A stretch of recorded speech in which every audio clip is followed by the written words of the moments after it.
So, full disclosure, I've never done a rib roast before, ever. You probably haven't either, for the same reasons. This sucker sitting over here in the sink right now, $175. Yes, very pricey, and so naturally, I want to do it right. Just like you would, I researched the bejesus out of this on YouTube, and I found a Michelin Star chef. It looked like he came up with something pretty darn amazing. So I'm going to try to follow his recipe as close as I can given the time constraints I'm dealing with. And one of the first steps he does is he dry ages his meat. They have, in this restaurant, they have a big, expensive, fancy machine for dry aging meat. Well, I don't. We're gonna have to do something a little different from them. He recommended at least 2 weeks. I'm not sure if I'm gonna be able to do that. I'll let you know at the end of the dry aging process how long it went for. But let's get started on the dry aging now, and I'll walk you through it. Now, according to the packaging, this is 8.5 pounds. That's a lot of beef here, people. And the first thing we want to do, try to pat it dry as much as we want. It will help aid in the dry aging process. Again, that's not something I've ever done, so this is new to me. Look how good that looks too. Now I've discovered that this apparently is where you get your bone-in ribeye, or if you slice the entire rib, tomahawk steaks. We're not doing tomahawk steaks today. We're doing rib roast. Now, we don't have a big fancy drying rack. We have these dry aging bags. Got this off of Amazon. $30 for apparently 3 in the pack. So let's get this opened up and see how it works. Okay, so this is what it looks like. Pretty darn big. Now, apparently, the way this works, we're going to put it in here. We're going to tie it off and stick it in the fridge. And this bag will keep moisture out, but will allow moisture to leave the meat and allow it to dry age. And I found a little trick online that's going to help us make sure we get the most amount of moisture out of here. Check this out. So let's go ahead and put this in here now. Boy, that's big.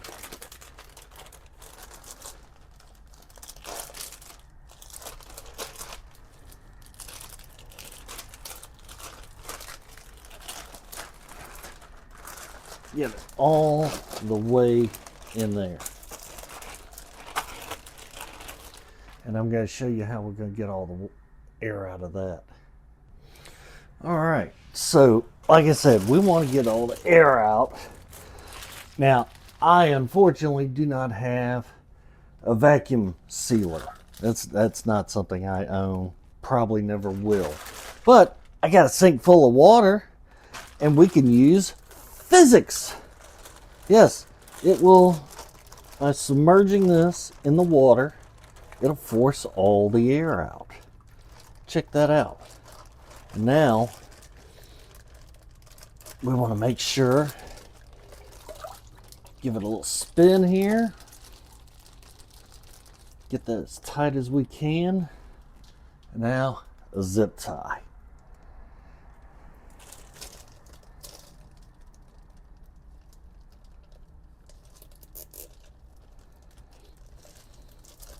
I don't know who invented the zip tie, but I bet he had no idea it would be used for so many things.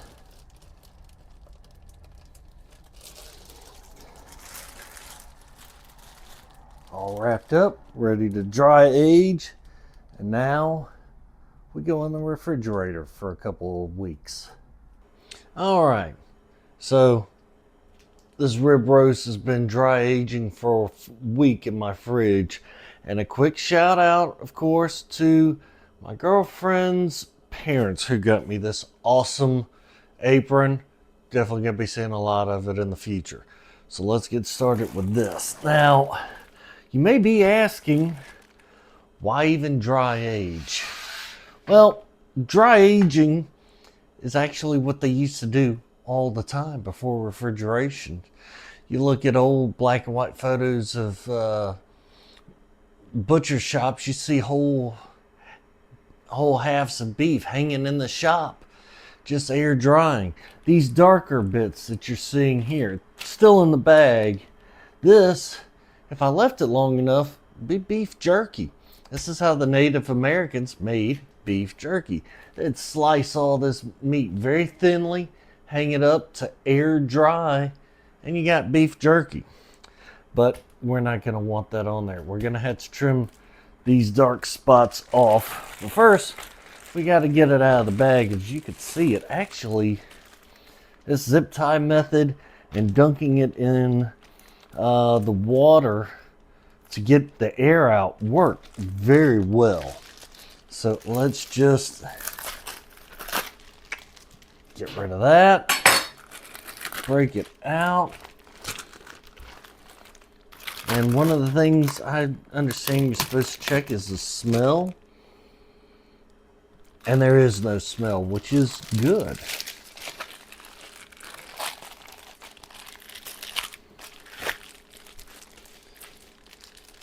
Come on off of there now.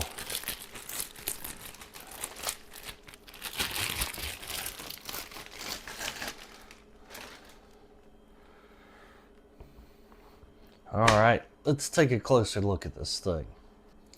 Now, as you can see, it's gotten real dark, but there's a few spots that feel a little tough. And these we kind of got to get rid of. Trim back some of this fat.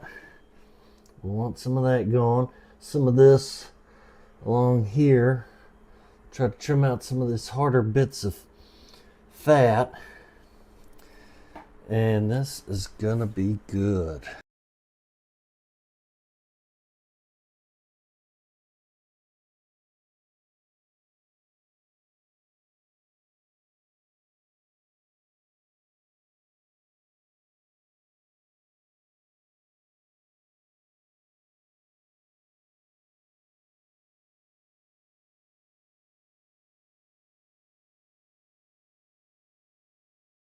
Now, as I've said before, I've never done this before, so this is an adventure for the both of us.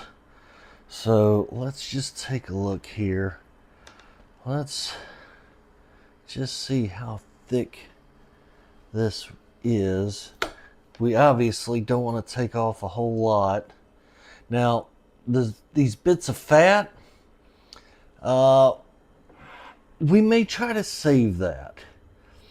The reason why we're going to save that is that's what you make tallow out of. And people who are into smoking are just absolutely crazy about using tallow. I've never tried it, but you can make your own. And something like this would just be absolutely perfect for it. But we want to take thin layers because that's meat. This is fat, but this is meat. And we don't want to lose very much meat because this was expensive. Yeah, look at that. Just thin little layers. Now, one of the reasons why you do this dry aging, and you do not use my poor knife technique where I'm cutting right towards my hands. That's very bad and not smart. But one of the reasons why you do it is it will help break down the meat beforehand. It'll help tenderize and make it a lot more chewy and soft. Now, I had thought about going after this, what I thought was a large chunk of fat here, but I'm seeing meat here, so let's just see what we got here. Slice thinly into it. Get rid of this darkened up bit of meat here. Just, you're seeing I'm just doing real thin slices just to get the outer darkness out. That stuff, if I let it go long enough, as I said, this would make great beef jerky. But yeah, I don't want beef jerky.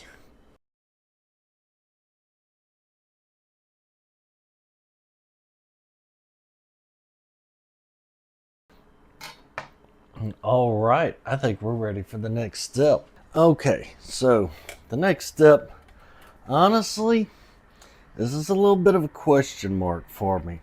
Now, this guy is a Michelin Star chef, but he does not give any specific measurements on anything, and it's kind of irritating to me. So we're just gonna have to go with this and hope we get it right. Now, starts off with mayo. Yes, mayo. He's a Michelin Star chef, so we're not going to question it. And I like using Duke's real mayonnaise. He doesn't say what brand he uses, so we just kind of gotta hope. And I hope this is going to be enough. Again, he know nothing. We're going to try 2 tablespoons of kosher salt. Now, we're using the exact same ingredients he uses, but we're kind of guessing at the amounts. What do you say to... Ooh, let's go with just 1 tablespoon of black pepper. That can be strong. And I think he used quite a bit of thyme. And I like thyme. Smells good. Gives a good flavor. That's 2. Let's go with 3. 3 tablespoons of thyme.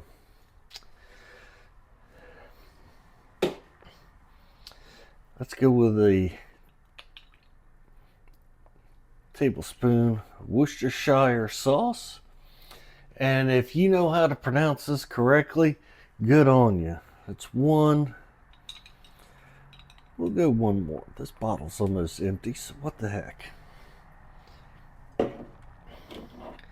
And A1 steak sauce. Yes, I know. I said this was from a Michelin Star chef recipe. I will share the link below so you will believe me. But yes, he actually uses A1 steak sauce in this. We're going to go with...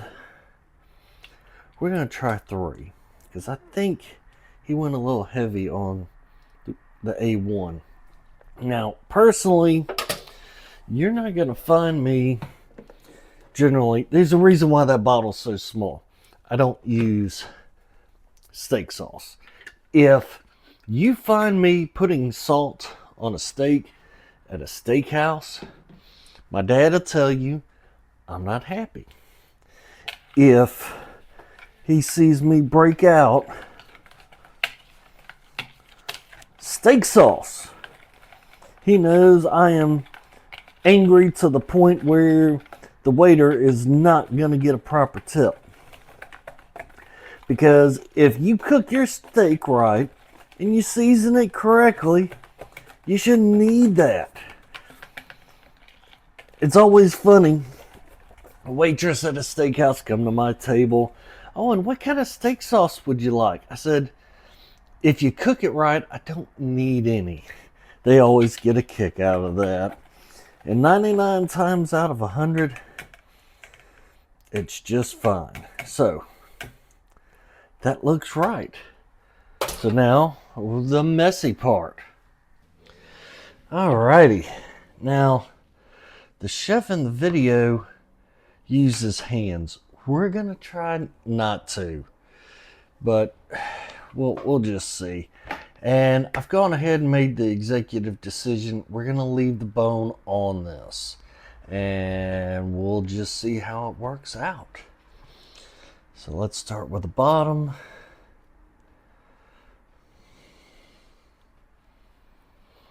Nice and thick on here.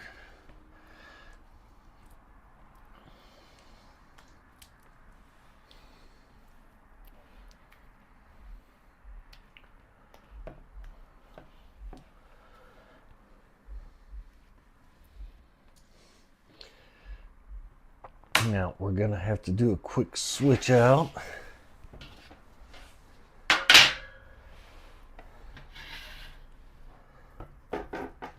Because we're gonna put it back in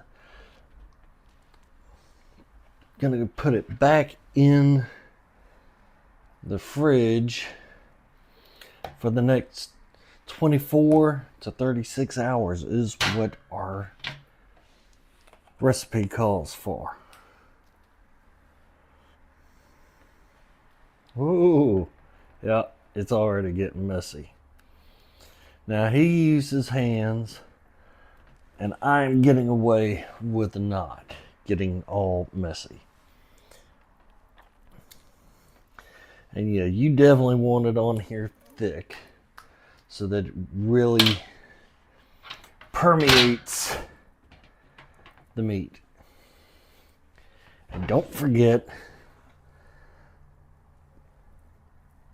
to get the back side as well.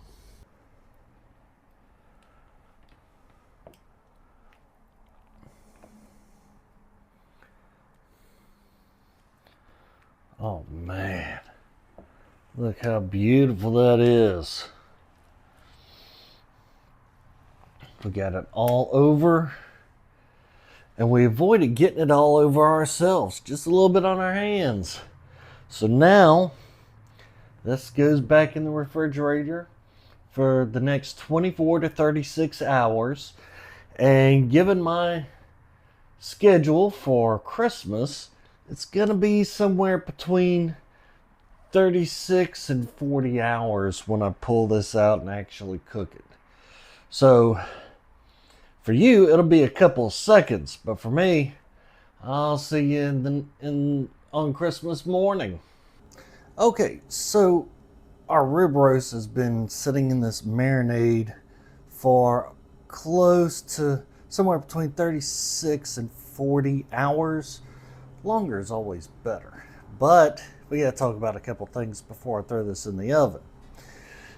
I made a boo-boo, yes, and I'm here to tell you all about it. This marinade was supposed to have roasted garlic in it, and I was really looking forward to doing it because I found a really neat and interesting way to do it, and I just forgot. How big a boo-boo will it be? We'll find out when we actually cut into this sucker in a couple hours. The next thing we need to talk about is temperature and time. The temperature we're doing is 350 degrees in the oven. That's Fahrenheit. What it is on the other side of the pond? No idea. But this is going in at 350. For how long? Until the internal temperature gets where we want it. Now, the question is, how well done or rare or medium rare, where do you want it at? That's going to be your target temperature. And we're going to actually take it out 10 degrees before it hits our target temperature. Now, I'm kind of a medium to medium rare guy. So I'm gonna aim for a final temperature of about 138. I don't want to get up to 140 if I can help it, but if it happens, it happens. So we're gonna pull this out at 128, and now we need to put a thermometer in there. Okay, so the question is, where do we stick this and how? Well, ideally, you're going to want it in the thickest part of the meat. Now, you could come from the top or the sides or there. Can't come from this side because, of course, you got the ribs back there. I'm going to come at it from this side. And no, you're not going to lose any juices because of it. And you want to find roughly the thickest part, measure about where the center is, and then mark it with your hand just like that, and then shove that bad boy in there. There we go, and it's dead center. And now it goes in the oven. Into the oven we go.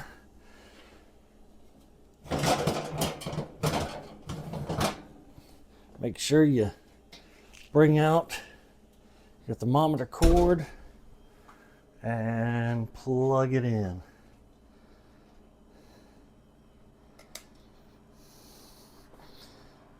And it's currently got an internal temperature of 38 degrees. And I'm expecting it's going to take roughly 2 hours to get where we want to go. But for you, it'll only be a few seconds. And now you hear our alarm going off. So let me unplug that real quick. We are unplugged. Now it's time to take this out. Oh my God, that looks so beautiful. I'll give you a better look at it here in just a moment. Look how beautiful this has turned out. Oh, I can't wait to cut into this. And if my guests don't show up on time, they ain't gonna get any. But now we have to let it rest a bit.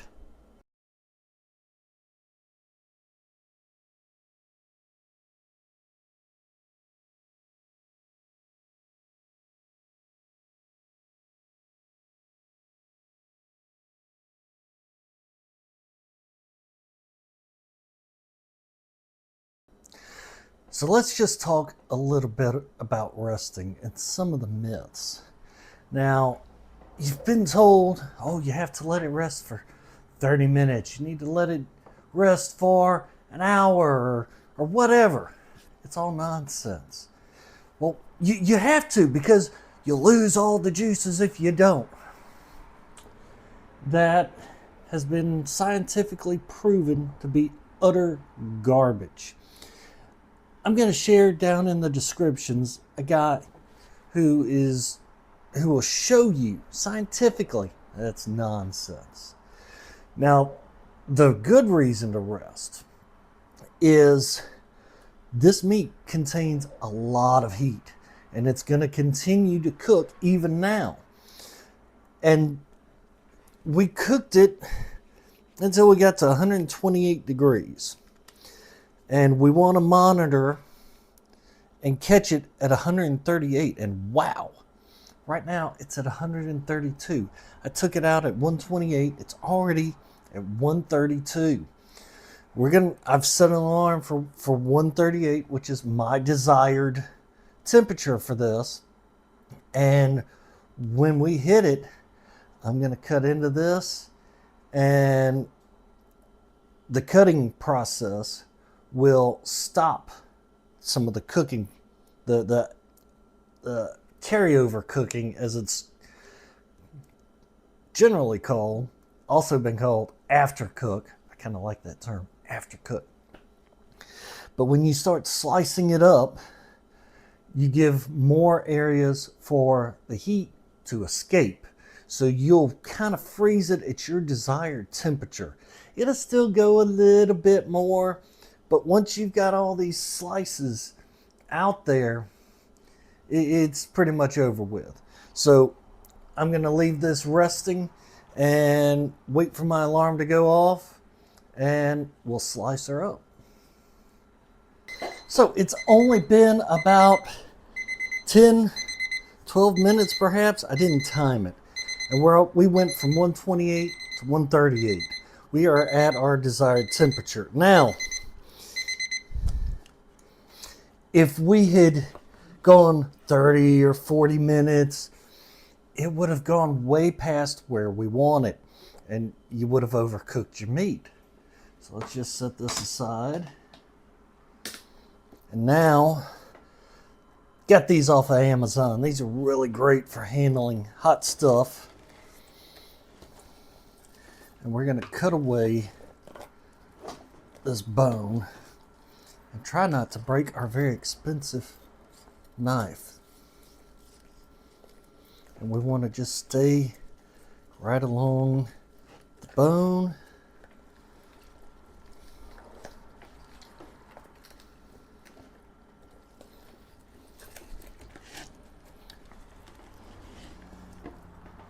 And I think I'm going to have to come at it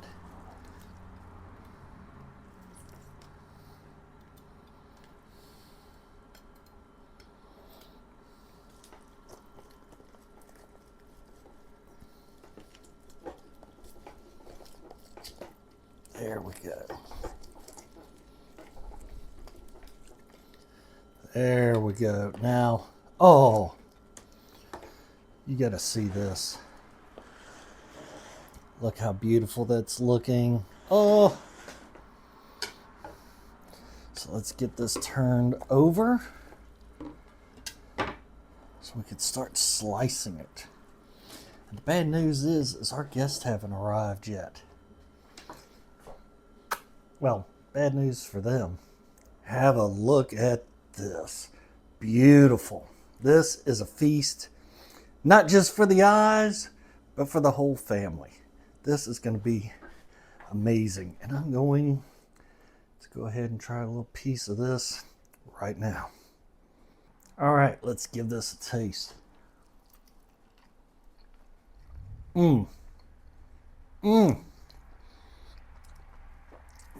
Oh, this is so good.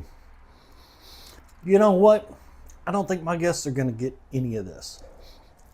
I'm eating this all myself. You definitely need to try this yourself as well.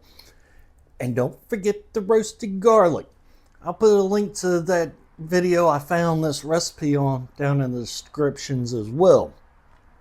There were actually 2 recipes. The other one, it was more of a exotic dish. Lots of weird things like black garlic. Never heard of it. But if you want me to try it, let me know. We may even try this marinade again on a tomahawk steak for my birthday. So, with that, it's time for me to eat. It's time for you to get cooking. Is your Christmas tree still up like mine is? I bet you also forgot to like, comment, and subscribe. You should go do that right now. And then take care of the tree. I gotta go deal with this. I'll catch you next week.